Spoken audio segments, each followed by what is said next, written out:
58장 13절 됩니다. 58장 13절.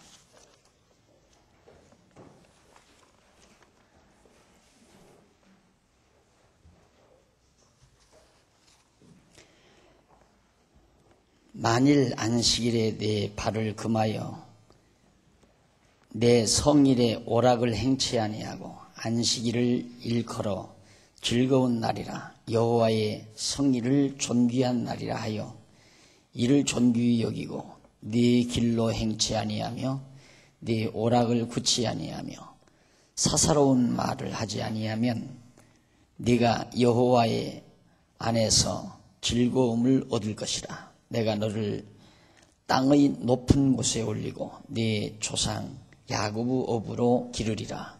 여호와의 입의 말이니라. 거기까지 14절까지 봉독이었습니다. 지금 우리는 회복시킬 것에 대한 언약 내용이라고 그랬죠. 하나님께서 오늘 우리 택한 백성들을 다스려 주실 것에 대한 하나님의 약속인데, 바로 우리들을 완전히 회복해서 건져주신다는 귀한 내용, 지금 오늘 공부하고 있는 내용입니다.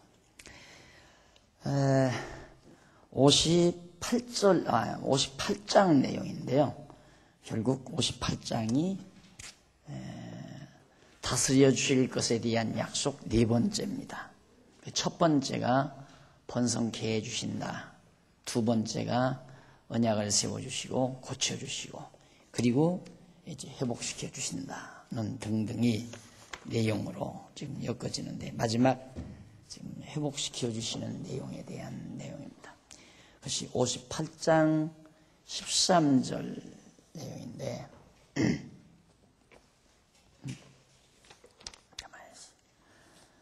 네, 58장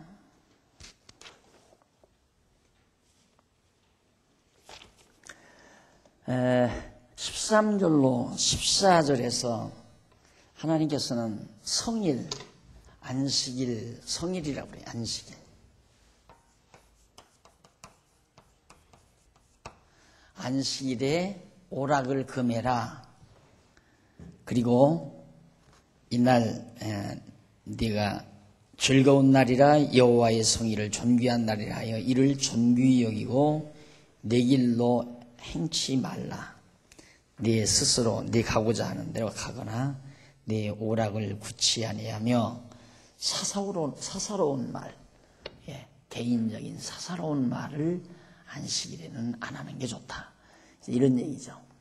그럼 그 왜 안식일이라는 게 그렇게 소중한가? 지난 성도대학 시간에도 말씀드렸지만 안식일이 네 번째 계명이 나와요. 안식일을 걸어가게 지키라. 그런데 그것은 애굽에서 이스라엘 백성들이 나오기 전에는 종노릇을 하면서 하루도 쉬는 날이 없었습니다. 그것이 다릅니다. 그러니까 이방인들의 종노릇, 그러니까 종노릇 할 때의 생활과 하나님의 백성으로서의 생활의 차이점이 뭐냐면, 종노릇 할 때에는 하루도 쉬는 날 없이 날마다 일을 해야 먹고 살았다. 그러나 하나님의 백성이 되면 일해야 되는 날, 안식일에는 쉬도록 하나님이 해줬어요. 그 이유는 하나님이 엿새 동안 창조하시고 일해야 되는 날 하나님도 쉬셨기 때문에 하나님의 백성도 쉬게 하는데 바로 생활 문화를 달리해 놓으신 겁니다.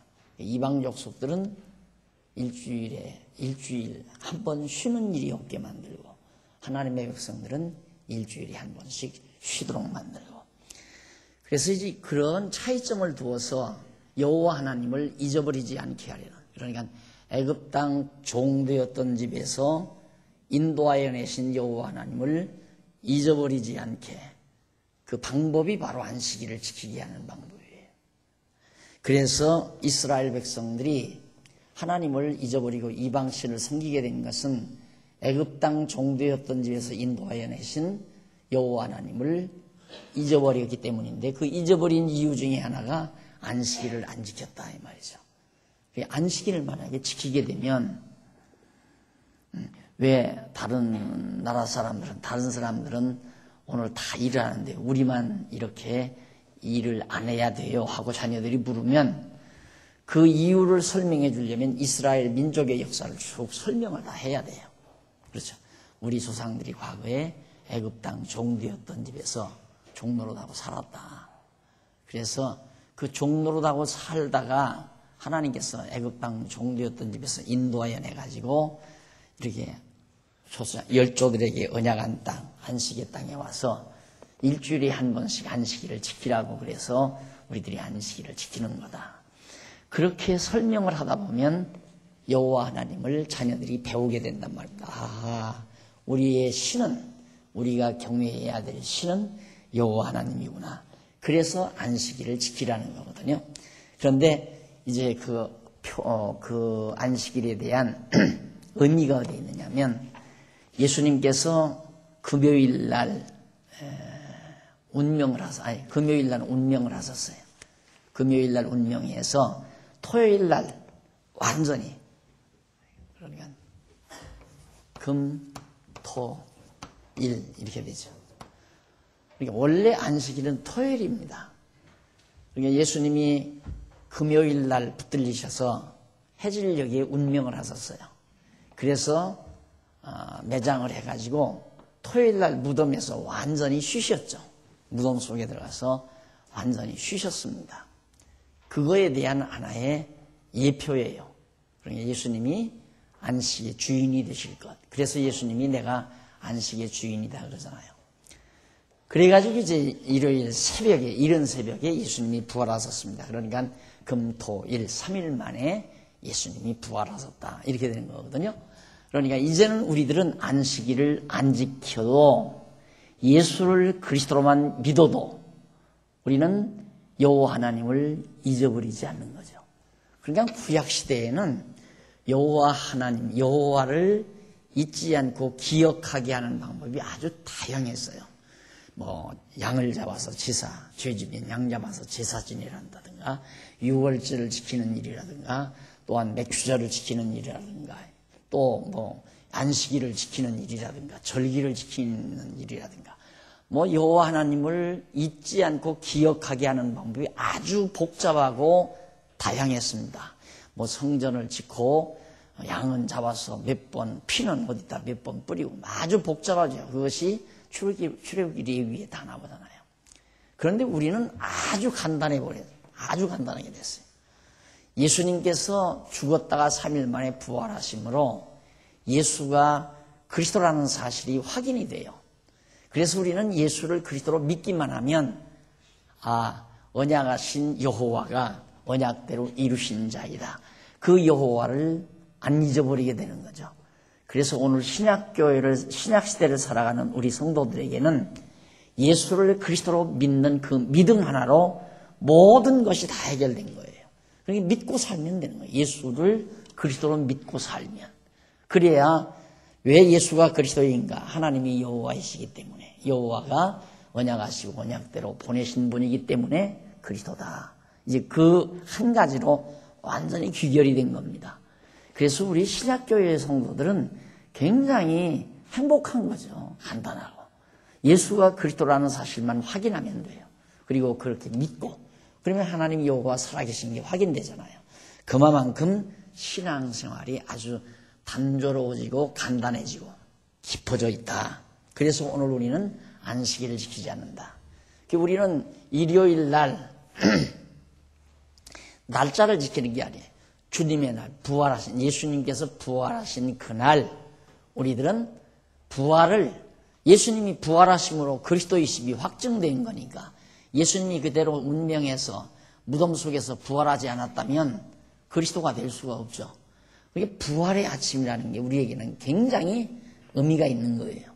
그래서 일요일 날 우리는 이제 모여서 하나님 말씀 듣고 배우는 거 아니에요? 이날을. 그럼 우리는 왜 일요일 날 이렇게 모여요? 아이들이 그렇게 물으면, 예수님이 이날 아침 부활하셨단다. 왜 부활하셨느냐면 예수님이 구약에서 여호와께서 언약하신 그리스도이기 때문에 그 그리스도이심을 증거하기 위해서, 확증지어주기 위해서 죽었다가 3일 만에 부활하신 날이란다. 그래서 예수 부활, 이것이 그리스도의 최대의 표적이라고 그랬어요. 그러니까 예수가 그리스도라는 가장 큰 표시가 되는 흔적이 뭐냐, 최고의 표적이 뭐냐 하면 부활이란 말입니다.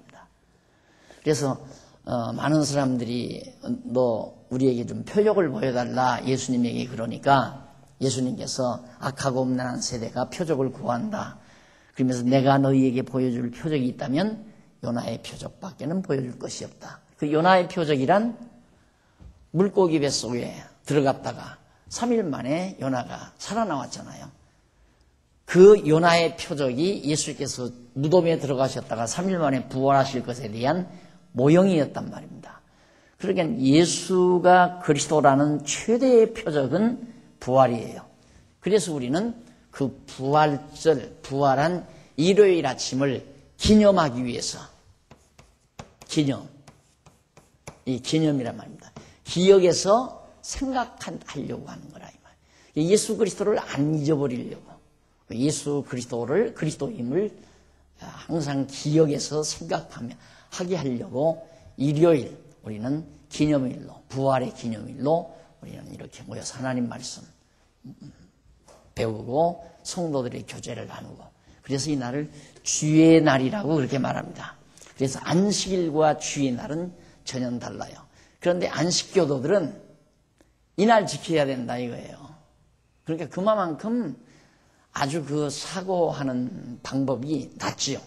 여러분들이 지금 듣는 이 내용은 굉장히 종합적이고 굉장히 구체적일 뿐만 아니라 굉장히 업그레이드 된 것 아니에요.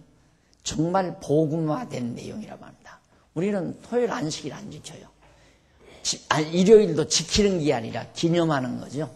기억에서 생각하는 것.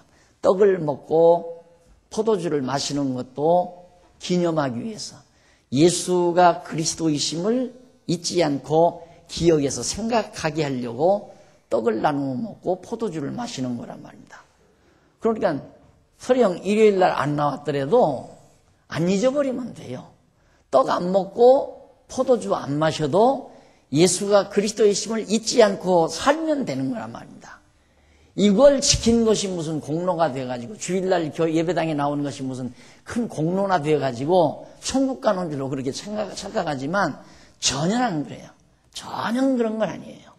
천국은 택한 백성은 가게 돼 있는데 택한 백성은 자연히 예수가 그리스도심을 기억하고 생각하면서 예수를 그리스도로 믿게 되어 있는 거죠.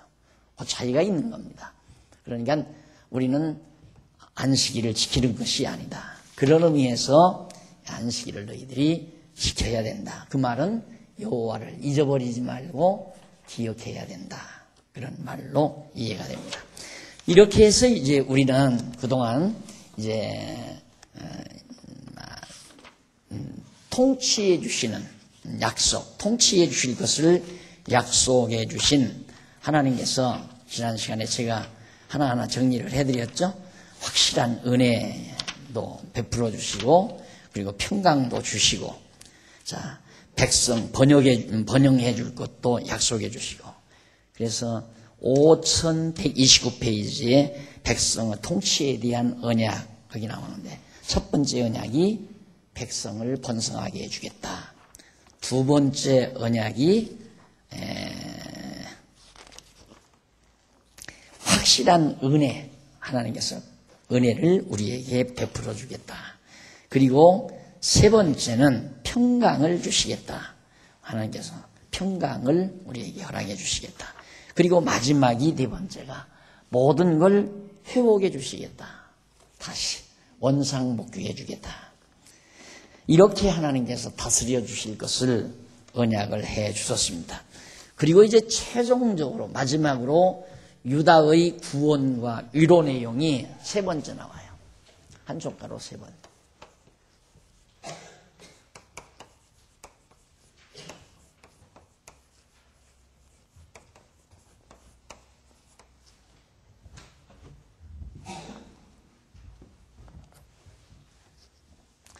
유다의 구원과 위로인데 그 두 번째는 한쪽 가로 2번은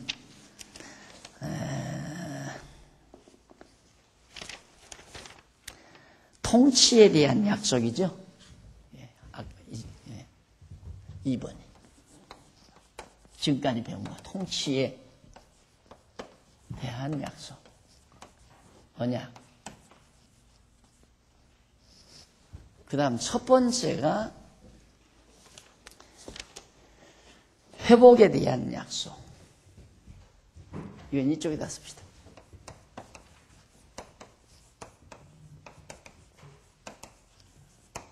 그러니까 하나님이 회복해 주실 걸 약속하고 다스려 주실 걸 약속하고 그러면서 유다의 구원을 해준다고 하면서 위로해 주는. 그러니까 절대 유다 백성 너희들 망한다고 해서 이방 민족에게 붙들려 사로잡혀 간다고 해서 아주 망하는 거 아니다. 하나님께서 반드시 회복해서 다스려 가지고 너희들을 구원해서 반드시 하나님 백성으로 만들어주겠다고 위로해 주시는 말씀으로 이사야서 예언을 마무리합니다. 66장까지. 그럼 그 유다의 구원과 위로 가운데 5178페이지 제일 위에 보시면은 양쪽 가로 1번 시온의 구원에 대한 시온 구원.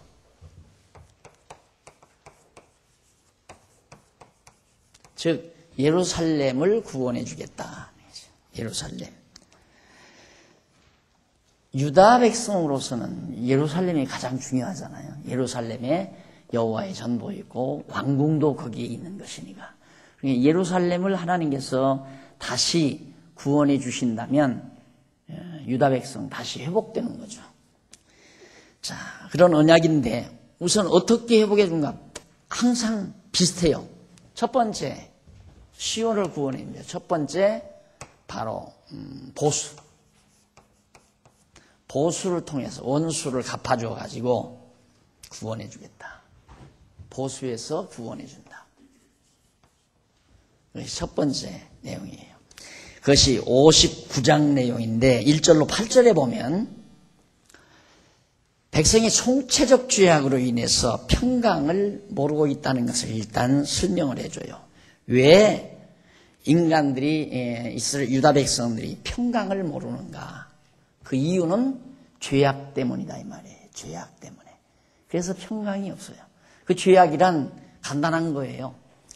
여호와 하나님을 자기네들이 기억만 하고 있었으면 마음에 평안이 오죠. 그런데 여호와 하나님을 잃어버리고 이방신을 섬기니까 이방신 섬기면서 어떤 확증이 안 오잖아요. 그건 막연한 거예요. 아마 저 신이 나에게 복을 가져다 줄 것이다. 그럴 것이다. 그럴까? 그럴는지 모른다.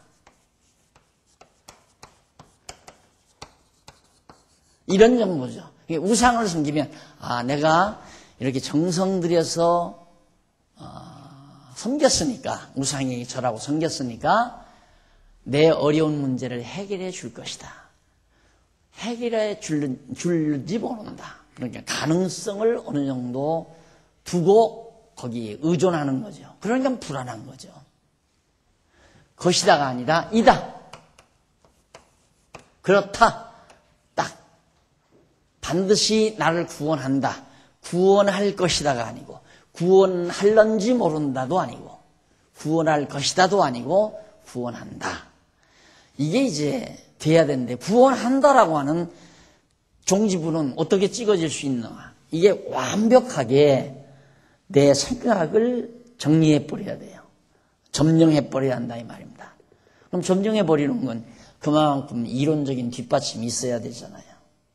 자, 분명히 하나님께서 애굽 땅 종되었던 집에서 인도하여 내신 하나님 여호와, 애굽에서는 늘 종로로 됐지만은 가나안 땅 들어와서는 일주일에 한 번씩 안식일 지키게 하신 여호와 하나님이 우리 조상들을 지금 타락한 백성들이니까 우리 조상들을 애굽 땅 종되었던 집에서 인도해서 홍해바다 갈라가지고 인도해가지고 시내산에 와서 이렇게 안식일 거룩하게 지키라고 말씀하셔가지고 이방인들에게는 없는 안식일을 우리들이 지키며 살게 됐다. 이렇게 알고 있다면 아하, 여호와 하나님은 우리의 하나님이다. 여호와는 우리의 하나님이시고 능력이 대단히 많으신 분이다. 그런데 그 여호와 하나님이 우리 조상들에게, 열조들에게 언약을 하셨기 때문에 우리는 아주 망하지 않는다. 이게 믿어질 거 아니에요. 망하지 않을 것이다가 아니라 망하지 않는다. 왜? 여호와를 아니까. 그래서 여호와를 아는 지식이 모든 지식의 근본, 여호와를 아는 것이 지식의 근본이라는 말이 거기에 있는 거예요. 여호와를 경외하는 것이 지혜의 근본이고, 알면 경외하게 되어 있잖아요. 여호와를 알아야 구원한다지 여호와를 모르면 구원할 것이다. 구원할는지 모른다. 어쩌면 구원할 것이다. 미지수죠, 약간. 그래서 여기에서는 평강이 없어요. 평강이 없어요. 절대. 평강, 없어. 평안함이. 여기에 평강이 있어요. 그래서 여호와를 잊어버리고 우상을 섬기는 그들에게 평강이 있을 리가 없죠. 그러니까 우리 성도님들이 비교적 남들이 와서 보고 그래요. 목사님, 지난번에 우리 탐사 갔을 때도 그러더라고요. 다른 교회 목사님들이나 거기 사모님들이나 다른 목사 사모님들도 나한테 와서 그래요. 오늘 거기 여목사라고 또 하나 왔습니다. 그 목사님네 교회 모든 성도님들은 뭔가 모르게 다른 것 같아요. 그래요. 뭐가 그러냐니까 얼굴이 다 편안하대요. 그리고 뭔가 이렇게 조급하고 불안하고 이런 게 저는 없다는 거죠. 그런데 다른 교회 성도님들은 안 그렇잖아요. 늘 불안하고 쫓기고 늘 딱 뭔가 안타까운 마음을 가지고 있고, 우리는 그런 거 없잖아요. 안타까운 마음도 없고 불안한 것도 없고 조급한 것도 없고. 그러니까 얼굴 표정이 다를 수밖에 없죠. 왜 그러냐? 마음이 편안하니까 그래요. 그 평안이 어디서 왔는가? 여호와를 아는 지식에서 온 거예요. 여호와를 아니까 평안한 거예요. 예를 들어서 여러분의 생활 속에 당장 어려운 일이 딱 부딪혀 왔어도 곤고한 날 하나님이 주셨구나. 곤고한 날 주시는 것은 나로 하여금 생각하라고 하는 거지. 그래서 잠시 괴롭다가도 얼른 정리하잖아요. 그저 아마 모르기는 해도 우리 교회 그래도 항존직 정도라면, 여기 계신 분들은 거의 다 항존직원직이라고 생각이 되지는데, 항존직 정도는 밤을 넘기면 안 되죠. 괴로운 일이 밤을 넘어가면 안 돼요. 해지기 전에 다 정리가 돼야 돼요. 아침에 일어났으면, 아침에 어떤 어려운 일이 일어났으면 점심때 이전에 풀면 좋고, 점심 이후에 일어났더라도 해지기 전에 깨끗이 마음 정돈하고 맞이할 수 있어야 돼요. 안 그러면 그저 한두 시간 내에, 안 그러면 1, 20분 내에 깨끗이 빨리 정리하고, 그게 건강에도 좋고 사는 힘도 낭비하지 아니하고, 살아가는 데 있어서 힘이 있어야 살아가는 거거든요. 그래서 이 평강을 모르는 이유가 여호와를 잊어버리는 데서 당장 나오잖아요. 1절에. 그래서 1절로 8절에서 이제 그렇게 나오는데, 1절로 3절에 보면 여호와께서 백성을 구원치 않고 듣지 않는 까닭에 대해서, 왜 여호와께서 구원하지 않고 백성들의 하소연을 듣지 않는가, 이유를 거기 밝히는데 3절까지 해서, 여호와의 손이 짧아 구원치 못하심도 아니요. 손이 짧아서 너희들 구원하지 못하는 거 아니다. 귀가 둔하여 듣지 못하심도 아니다. 너희들이 막 나한테 부르짖는 소리 귀가 둔해서 듣지 못함도 아니다. 이유는 2절, 오직 너희 죄악이 너희와 너희 하나님 사이를 내었고 너희 죄가 그 얼굴을 가리워서 너희를 듣지 않으시게 함이니, 이는 너희 손이 피해 너희 손가락이 죄악에 더러웠으며 너희 입술은 거짓을 말하며 너희 혀는 악독을 바람이라. 완전히 하나님 여호와를 잊어버리고 악함으로 가득 채워져 있다, 너희 마음이. 그래서 하나님과 너희 사이가 이렇게 간격이 나 있다 이 말이에요. 그래서 내가 너희를 구원치 않는 거고 너희의 부르짖음을 내가 듣지 않는 것이다. 죄악 때문에 말이에요. 그러면서 4절로 5절에서는 사악한 백성의 극한적 죄악 상태에 대해서 비유로 그렇게 말을 해요.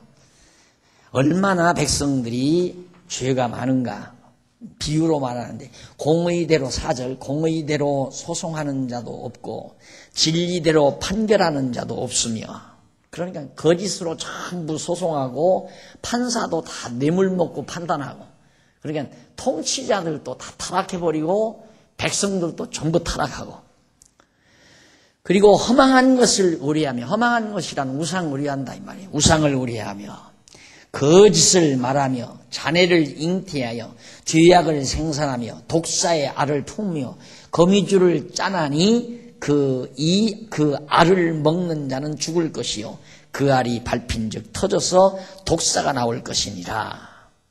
5절까지 그 비유를 들어서 말하는.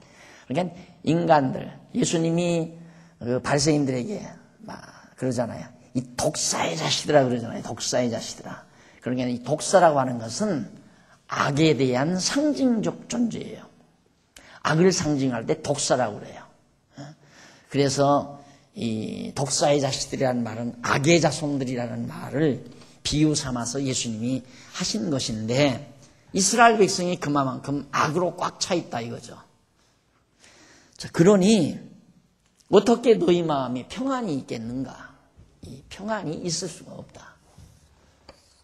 늘 불안하고 늘 조바심이 있고 늘 항상 마음의 평강이 다 사라져버리는.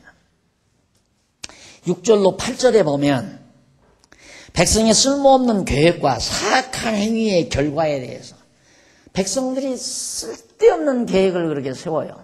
왜 쓸데없는가?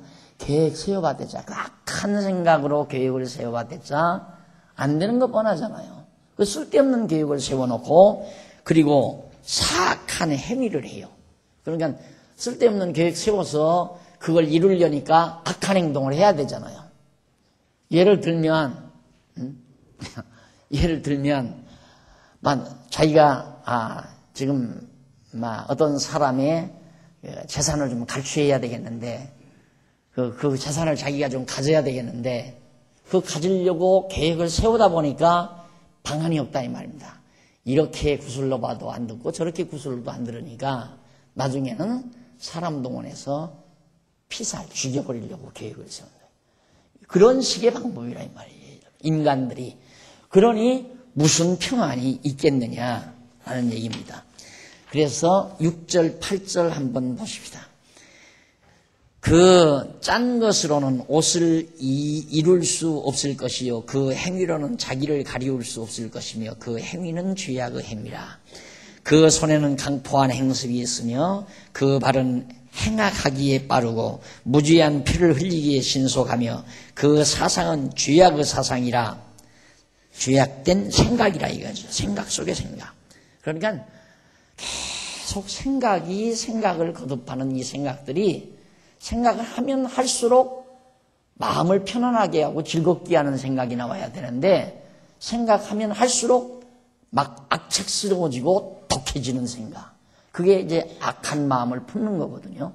그래서 그런 사상 자체가 정말 황폐하며 황폐와 파멸이 그 길에 잊혀졌으며, 8절 그들은 평강의 길을 알지 못하며 그들을 행하는 곳에는 공의가 없으며 굽은 길을 스스로 만드나니 무릇 이 길을 밟는 자는 평강을 알지 못하느니라.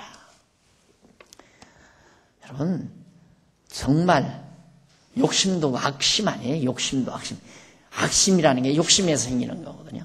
욕심에서 쓸데없는 계획이 생기고, 쓸데없는 계획은 계속해서 포악한 생각을 낳게 되는 거고, 그 쓸데없는 계획을 이루려고 보니까 악독한 생각을 해요.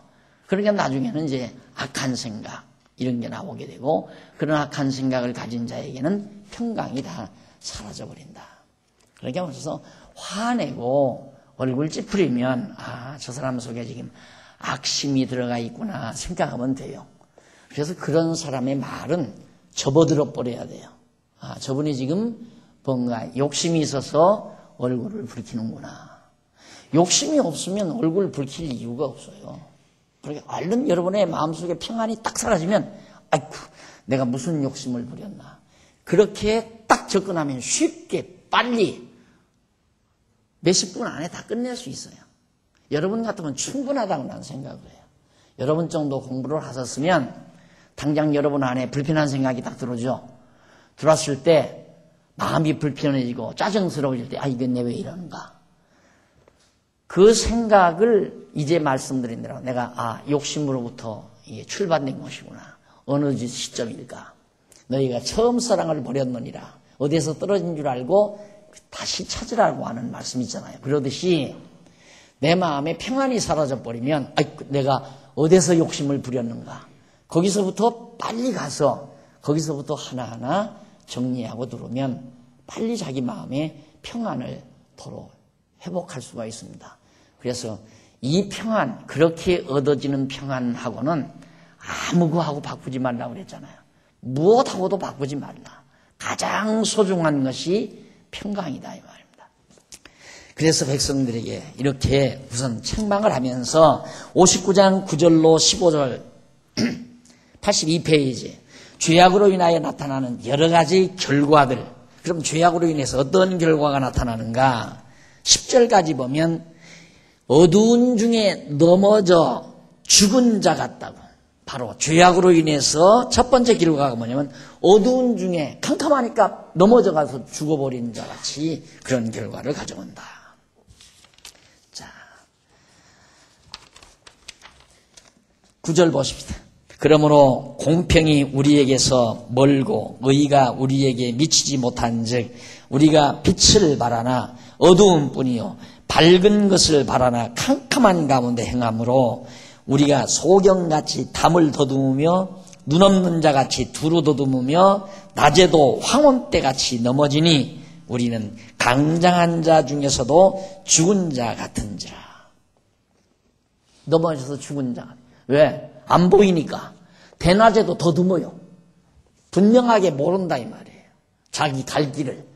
내가 이게 걸어가야 될 길인지 안 걸어가야 될 길인지, 가져야 될 것인지 안 가져야 될 것인지 분별을 못해가지고 결국 더듬다가 넘어져서 죽은 자와 같은 결과를 가져온다.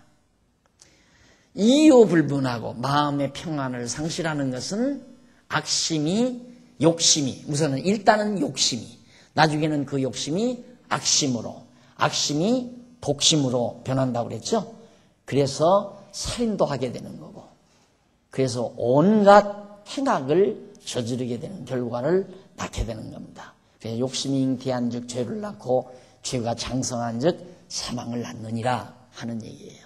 욕심, 이것은 내 마음의 평안을 사라지게 만드는 근본 요인이다.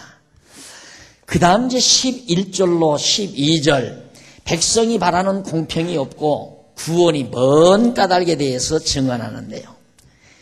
도대체 백성이 바라는 공평은 없어요. 그리고 구원이 먼 까닭이 뭔가, 무엇 때문에 공평이 없고 구원이 뭔가, 그 이유가 11절로 12절에 나오는데, 우리가 곰같이 부르짖으며 비둘기같이 슬피 울며 공평을 바라나 없고 구원을 바라나 우리에게서 멀도다. 왜냐하면 대저 이 말은 이는 이란 말로 이해하시면 돼요. 왜냐하면 우리의 허물이 죄 앞에 심히 많으며 우리의 죄가 우리를 쳐서 증거하오니 이는 우리의 허물이 우리와 함께 있습니다. 결국 우리의 죄가 우리와 함께 있기 때문에 그렇다. 우리의 죄악을 우리가 아나이다. 결국 내 마음 가운데 그렇게 악심이 들어오면 평안이 다 사라져버리고 공평도 없어져버리고 구원도. 여기 공평이 없다는 말은 의가 없어진다. 의란 말은 하나님의 뜻을 우리가 알지 못하게 된다. 공평이란 말은 하나님의 정하신 뜻을 말하는 거거든요. 우리가 하나님의 정하신 뜻을 잊어버리지 말아야 되는데 공평이 없어져 버려요. 욕심이 들어와 버리면. 그러니까 욕심이라는 게 얼마나 무서운 건가를 알 수 있잖아요. 사람들이 욕심을 버리려고 별짓을 다 합니다. 산속에 들어가서 머리를 왜 보면 욕심 나니까 안 보려고. 그래서 머리를 깎고 세속을 떠나서 산속 깊이 들어가서 수양을 하는 거예요. 불교가 바로 그거 아닙니까? 그래서 욕심을 버려야 마음의 평안을 얻을 수 있기 때문에. 그러려고 들어갔지만은 그게 안 되는 거예요. 막연히 욕심을 그냥 버리면 마음이 허해져 버리잖아요. 텅 비어버려요. 그래서 결국 허무주의로 빠지게 된단 말입니다. 허무주의로. 그래서 그렇기 때문에 오늘 정말 여호와를 아는 이 지식이 없이 욕심이 사라질 수는 없는 거다. 여호와라는 지식을 가지게 되면 욕심이 없어져 버릴 수밖에 없는 거죠. 아는 농도만큼 욕심의 농도도 사라져 가는 겁니다. 그럴 거 아니겠어요? 여호와를 알면.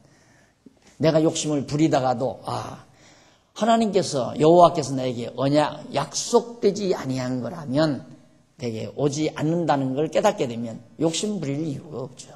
그렇잖아요. 그래서 마음의 평안을 얻게 되는 것이다. 13절로 15절 상반절은 포악과 패역으로 인하여 악을 떠나는 자가 탈취를 당한다고 증언하는 내용이 거기 나와요. 13절 우리가 여호와를 배반하고 인정치 아니하며 우리 하나님을 쫓는 데서 돌이켜 포악과 패역을 말하며 거짓말을 마음에 잉태하여 바라니 공평이 뒤로 물리침이 되고 의가 멀리 섰으며 성실이 거리에 엎드러지고 정직이 들어가지 못하는도다. 진실, 참된 것, 하나님의 뜻이 다 사라지는 것 같다 이 말입니다. 15절 성실이 없어짐으로 악을 떠나는 자가 탈취를 당하는도다. 성실이 정말 진실이 없어지니까 결국 악을 떠나는 자가 의로운 자 아니에요. 의로운 자가 도리어 빼앗김을 당한다.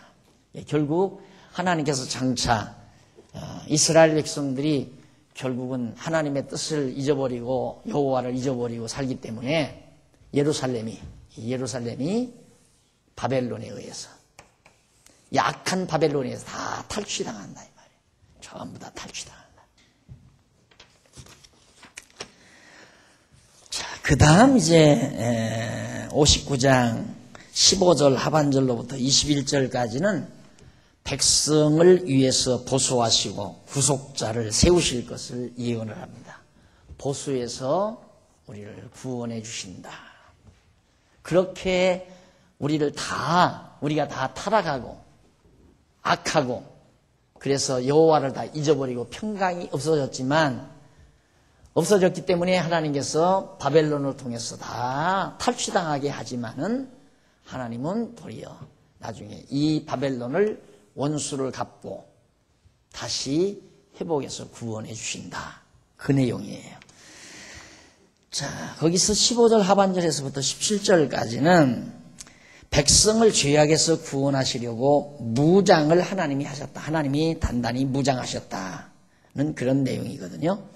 여호와께서 이를 감찰하시고 저렇게 악인이 하나님의 백성들을 탈취해가는 그런 것들을 하나님이 보시고 그 공평이 없은 것을 기뻐 아니하시고 사람이 없음을 보시며 중재자 없음을 이상히 여기셨으므로 자기 팔로 스스로 구원을 베푸시며 자기의 의를 스스로 의지하사 의로 호심경을 삼으시며 구원을 그 머리에 서서 투구를 삼으시고 보수로 옷을 삼으시며 열심을 입어 겉옷을 삼으시고 18절 그들의 행위대로 갚으시되 그 대적에게 분노하시며 그 원수에게 보응하시며 섬들에게 보복하실 것이라.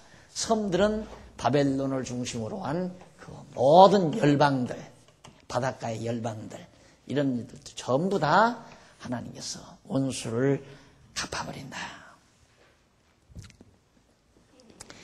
그러면서 19절 거기 보면 18절로 19절이 바로 보수하려고 열방에 진노를 내실 것을 예언하는 내용이거든요.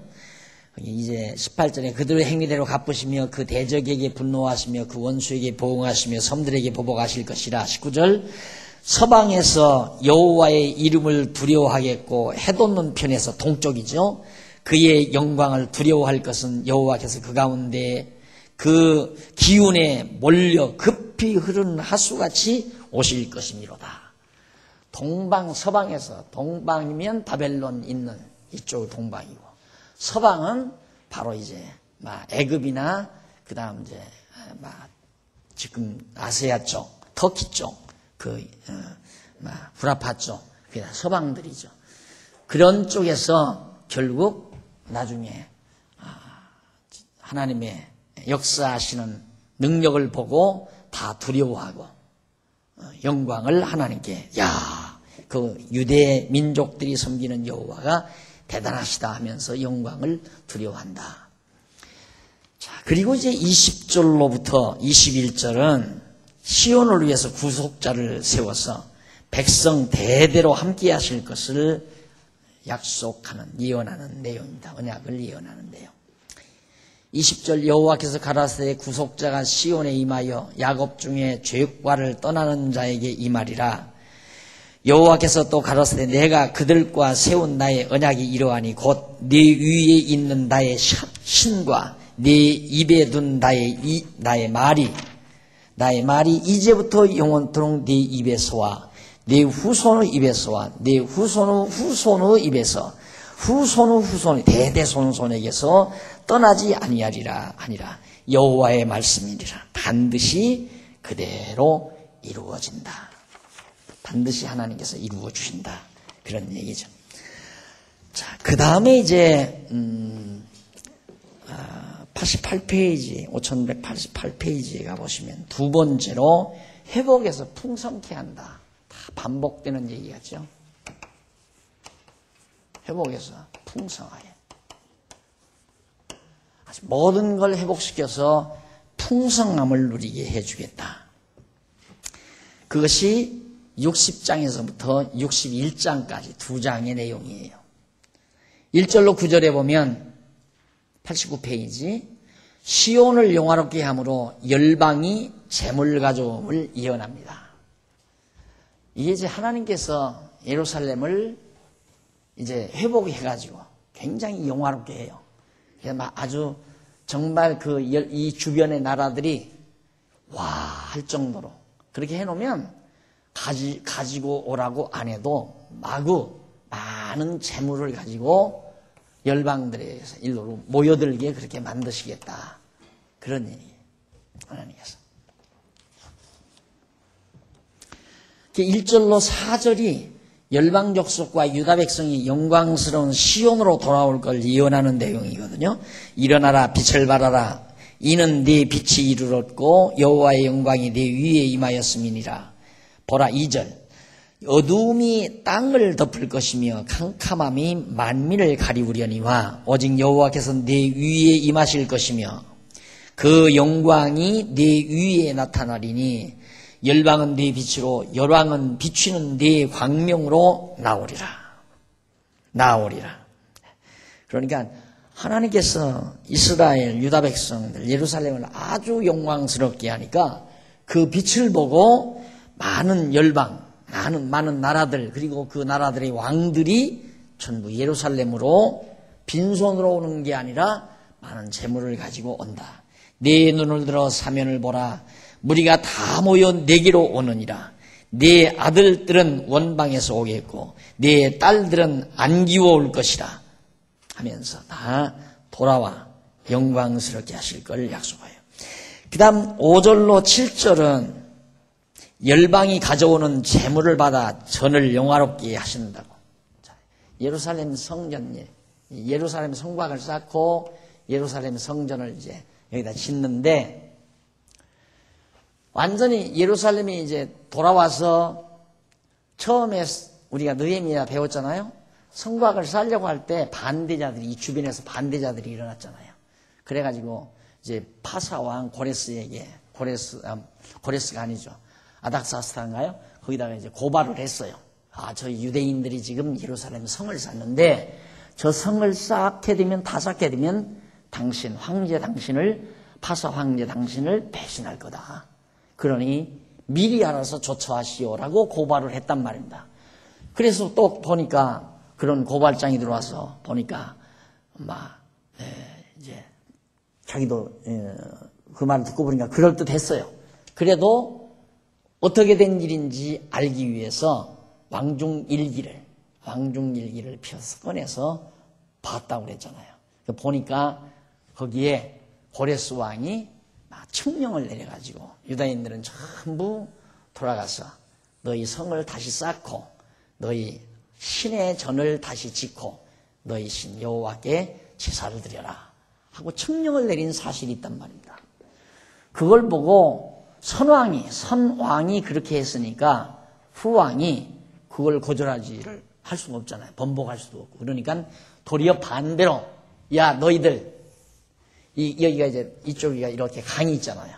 티그리스강, 유프라데스강, 티그리스강이 있는데 강 서편 이쪽에 있는 모든 이방 족속들 너희들은 전부 이 파사는 이쪽이니까 이 파사 일로로 세금 조공을 가져오지 말고 너희들은 전부 일로로 갖다 대라.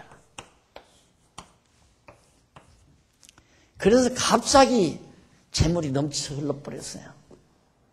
그래가지고 저 재물로 성곽도 충분히 뿐만 아니라 예루살렘 성전도 돈이 모자라서 짓지 못하는 그런 결과가 없을 만큼 풍성하게 그렇게 해준 사건이 느헤미야에 나오죠. 이런 것들은 모두가 하나님께서 언약하신 그런 말씀대로 다 이루어진 그런 내용들임을 우리가 알 수 있습니다. 자, 그 다음 이제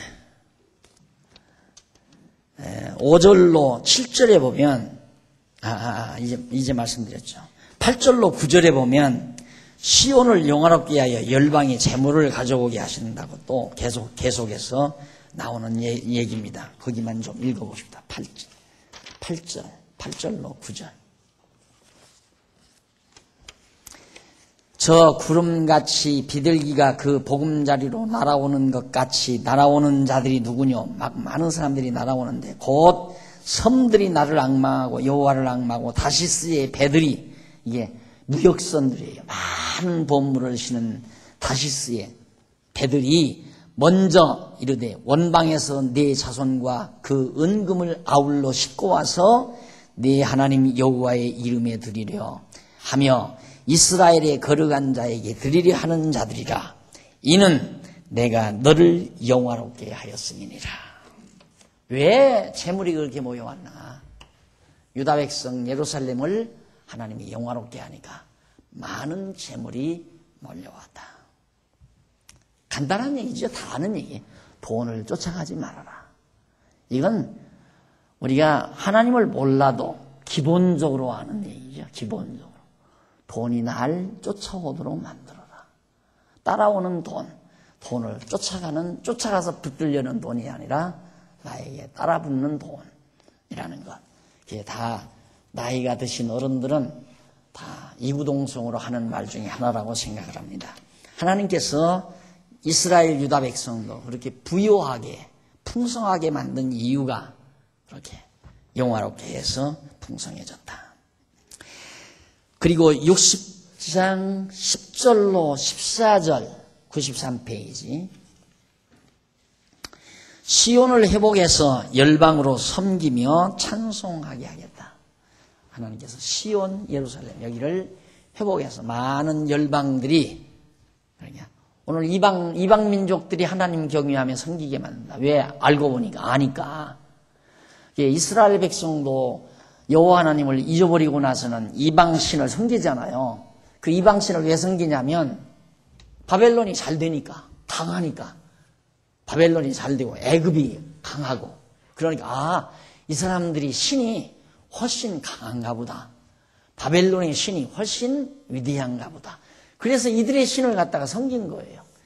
자기들이 죄를 져서 자기들이 하나님을 노엽게 해가지고 하나님을 저버리고 우상을 섬기면은 안 되는 줄을 모르고서 결국 자기들이 약하더라도 하나님을 의지하고 하나님을 경외해야 되는데 강한 민족들의 신을 끄집어다가 섬기고 하나님 잊어버리니까 하나님께서 결국 이들을 강한 민족에게 맡겨서 끌려가가지고 그들의 신이나 시카 섬기라 그거예요. 그들 신 섬겨봐라. 그러니까 이스라엘 백성들 자손들 애굽 땅에서 400년 종살이 시킨 것도 400년 동안 너희들 애굽 신 섬기며 살아와라. 100날을 살아도 100년을 살아도 400년을 살아도 여전히 종이다 이 말이에요. 애굽 신을 너희들이 섬겨가지고는 종로로 단다. 그러나 너희 열조와 언약하신 여호와를 경외하면 너희는 당당한 하나님의 백성으로서 나라를 세워 당당하게 살 수 있는 민족 국가로 세워지게 된다라는 사실을 깨달아 알게 하기 위한 하나님의 섭리죠. 자, 거기 10절로 12절에 보면 시온의 은혜를 베풀며 재물과 봉사로 섬기지 않는 열방을 멸하십니다. 여기다가 돈 안 갖다 내면 멸해요. 여기다 내야 살지. 안 갖다 내면 다 멸해버리겠다 하나님께서. 그런데 어떻게 하면 모이겠어요? 어떻게? 그래서 참 이렇게 돈이 모일 때 참 좋죠. 그런데 또 그놈의 돈 때문에 또 망해요. 솔로몬이 돈 때문에 망한 거거든요. 따지고 보면. 그래서 돈이란 좋고도 나쁜 것이다. 돈은 하나님께서 주신 뜻을 알면 좋은 거고 돈은 하나님께서 주신 뜻을 모르면 악한 것이고 나를 망하게 만드는 그것이 나를 도리어 병들게 만드는 결과를 가져오는 거고 하나님께서 유대 백성들을 이 시온을 회복해서 돈이 모여들게 한 것은 계속해서 나라를 견고하게 세워가지고 많은 민족에게 여호와의 영광을 드러내게 하려고 한 거란 말입니다. 바로 하나님의 백성, 하나님의 나라를 견고하게 세우려는 거라 이거죠. 그런데 저 돈을 가지고 솔로몬이 결국 험한 쾌락에 빠져가지고 자식들을 잔뜩 낳아서 그래가지고 타락하다가 보니까 백성들에게 세금을 많이 거두어들이게 되고 그렇게 해서 결국 나라가 반쪽으로 갈라지는 결과를 낳게 되죠. 내가 노하여 너를 쳤으나 12절까지 이제는 나의 은혜로 너를 긍휼히 여겼은즉 이방인들이 네 성벽을 쌓을 것이요 이방 사람들이 와서 성벽 다 쌓아주고 그 왕들이 너를 봉사할 것이며 왕들이 많은 재물을 보내가지고 경비를 다 충당하고 네 성문이 항상 열려 주야로 닫히지 아니하리니 성문을 늘 열어놔도 아무도 쳐들어오는 사람이 없다. 편안하다 이 말이에요. 문단속 그냥 자다 말고 또 일어나서 일어나서 가서 단속하고 또 단속하고 이 사람 마음 불안한 사람이에요. 평안이 없는 사람이에요. 도둑놈 들을까 봐서 자다가도 깜막 일어나서 또 나가서 창문 또 조사하고 들어오고 이런 사람들 있죠. 불안하니까 그래 불안하니까. 근데 너 창문 다 해놓고 살아도 내 문 주야로 밤낮으로 문이 닫히지 아니하니 왜냐하면 안 닫히는 이유가 사람들이 내게로 많은 재물을 가지고 유익한 사람들이 계속 들어오는데 맘낮없이 들어오는데 성문 닫아놓을 게를 어디 있어요. 그런데 이 사람이 끊기면 성문 닫아 걸어야죠. 왜? 그 다음에는 도둑놈이 들어오니까 망하게 하려면 도둑놈이 들어와요. 도둑놈. 흥하게 하려면 나를 유익하게 할 사람들이 잔뜩 계속해서 들어오는 거고 그걸 누가 주관하는가? 하나님께서 주관하는 거란 말입니다. 너를 섬기지 아니하는 백성과 나라는 파멸하리니 그 백성은 반드시 진멸되리라. 너 섬기지 않는 백성 망하게 하겠다 이거예요. 반드시 망하게 하겠다. 그런데 어떻게 한다는 거예요? 자,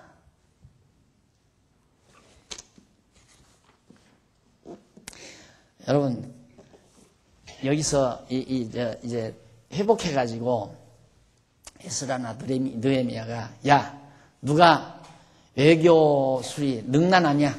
너 외교관으로 내가 채택할 테냐? 너 가서 이 민족에 가서 여기 가가지고 가서 차관 좀 얻어오너라. 잘 해가지고 가서 온갖 아첨을 다 하고 굽신거리고 침이 마르도록 혀가 닳도록 말을 해서 돈 좀 빌려달라고 한들 그게 제대로 되겠느냐 이 말이에요. 그거 갖고 안 되는 거예요. 그래서 하나님의 백성은 아쉬운 소리 하지 말고 살라 이 말이에요. 마찬가지예요. 절대 아쉬운 소리 하지 말아요. 그건 벌써 정신적으로 병든 거예요. 영적으로 병든 거예요. 아첨하고 아쉬운 소리 하고 그냥 늘 불안해하고 초조하는 거. 정신적으로 병든 거라고 말이에요. 그래서 내가 극단적으로 그냥 굶어 죽어. 앉아서 굶어 죽어라고 말이에요. 죽을 각오를 해라. 그게 왜? 누구 앞에서? 하나님 여호와 앞에서 그래야 이 말이에요. 나 굶어 죽습니다. 하나님 나 이대로 망합니다. 어찌할 수 없다면 당장 지금 이거 막지 아니하면 지금 얼마를 막지 아니하면 이거 사업 다 무너난다. 그대로 하나님 앞에서 견뎌내라 이 말이죠. 그것이 여호와를 의지하는 배짱이에요. 신앙이고.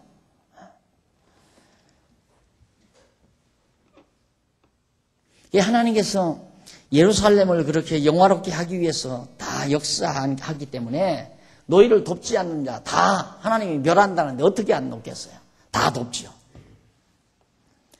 13절 레바논의 영광 곧 잣나무와 소나무와 황량목이 함께 내게 이르러 내 거룩한 곳을 아름답게 할 것이며 내가 나의 발둘 곳을 영화롭게 할 것이라.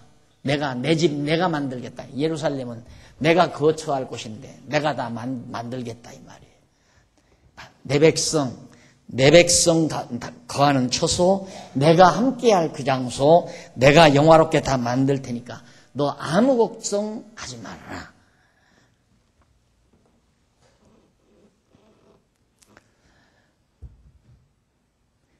너는 너를 괴롭게 하던 자의 자손이 몸을 굽혀 내게 나오며 너를 멸시하던 모든 자가 내 발 아래 엎드려 너를 일컬어 여호와의 성읍이라 이스라엘의 거룩한 자의 시온이라 하리라. 결국 네 원수들이 너를 찬양하고 너를 부러워하게끔 내가 만들어 놓겠다 하는 얘기예요. 여호와를 진짜로 안다면 그런 확신에서 살아가지게 되진다 이 말. 그런 확신 속에서. 그래서 두려움이 사라지고 염려가 사라지고 근심이 사라지고 아첨할 필요도 없고 아쉬운 소리 할 필요도 없고. 그래서 처음 여러분들 많이 오해하죠. 지금도 오해하는 분 있을 거예요. 교회 연보하기 싫으면 하지 말고 봉사하기 싫으면 하지 말고. 그런 이유가 다 이러한 배경, 하나님의 언약에 대한 이런 확실한 배경이 있기 때문에 하는 얘기예요. 사정하고 쫓아가서 아이고 집사님 이번에 교회에 이런 일이 있습니다. 집사님 그래도 집사님이 힘을 쓰셔야죠. 집사님이 안 하면 누가 합니까? 또 성도들은 그걸 기대한다고 그러더라고요. 목사님이 와서 아쉬운 소리 하는 거 그럴 때 딱 연보를 한대. 목사님이 와서 아쉬운 소리 할 때 연보하는 게 아주 기분이 좋다고 그러더라고요. 나는 그거 안 하잖아요. 천하 없어도 여러분 신방 가서 돈 얘기도 안 하고 신방도 안 다닐 뿐만 아니라 그것도 마찬가지예요. 하나님께서 말씀 듣기로 귓문 열어준 자들은 나와서 듣도록 돼 있으니까 어떤 때는 가끔 아이고 항존직 정도는 어떻게 수요일 날 왜 안 나옵니까 이런 말 하고 싶다가도 아이고 그것도 내버려 두자. 왜? 강요하다가 보면 할 수 없이 나오는 경우가 있어요. 할 수 없이 아이고 목사님이 그랬는데 어떻게 안 나가 이래가지고 나오는 건 나는 싫다 이 말이에요. 진짜 그냥 한마디라도 나와서 같이 듣고 함께 힘을 얻고 함께 즐거워할 사람. 수가 많든 적든 그러려면 내버려 두어야 되잖아요. 나오거든가 말든가. 연보도 마찬가지예요. 억지로 자기 과시하기 위해서 얼굴 내기 위해서 나오는 연보 많이 가지고 큰일 하면 뭐 할 거예요? 그거 의미가 없어요. 그게 의미가 있는 게 아니라 정말 깨끗한 뜻을 함께 모아서 작아도 정말 하나님이 기뻐하시는 아름다운 일을 할 수 있는. 그래서 강조를 안 하는 거예요. 정말 하고 싶은 연보, 하나님께서 성도들의 마음속에 감동해서 하고 싶은 연보 하는 그런 깨끗한 연보로 선한 일을 하고자 하는 그 열정 때문에 큰 일 하고자 하는 게 아니에요. 큰 일 하고자 하는 게 아니라 깨끗하고 아름다운 일을 하고자 하는 거죠. 선한 일을 하고자 하는 거죠. 큰 일을 하려면 큰 돈이 필요하잖아요. 세상이니까. 뭐 큰 일을 그렇게 찾을 필요가 있어요. 그래서 하나님께서 당신의 일을 당신이 해나간다는 사실을 우리가 알기 때문에 우리는 그의 선한 일에 쓰임받은 자라는 확신을 가지고 우리는 그렇게 살아가는 데서 마음의 참 평안을 유지할 수 있다. 다음 시간 예루살렘이 풍요롭고 영광스럽게 회복된다는 내용을 60장 15절로부터 나오는 말씀. 하나님 아버지 감사합니다. 캄캄한 밤, 어두운 밤길, 어딘지 알지 못하고 분별하지 못하고 살 수밖에 없었던 저희들, 여호와를 아는 지식을 주시고 여호와를 경외하는 지혜를 허락해 주셔서 이처럼 하나님 앞에서 당당하게 살아갈 수 있는 은총을 주신 것을 진심으로 감사합니다. 하나님, 우리들을 잠시 죄 아래 가두어 두셨다가 은혜로 우리를 건져내 주셔서 하나님의 백성 삼아 주셨습니다. 어떠한 것이라도 다 잊어버릴지언정 하나님을 아는 지혜로 말미암아 경외하는 지혜로 말미암아 얻어진 평강만은 잃지 않는 슬기롭고 지혜로운 종들 되게 해 주시옵소서. 모든 범사 하나님께 의탁하고 진정한 참 평강을 누리는 우리 성도 될 수 있도록 역사하시옵시기를 비오며 어두운 밤길 돌아갈 때에도 다시 주 안에서 만날 때까지 하나님의 은총이 함께 하시옵시기를 비옵고 예수님의 이름으로 기도드립니다. 아멘.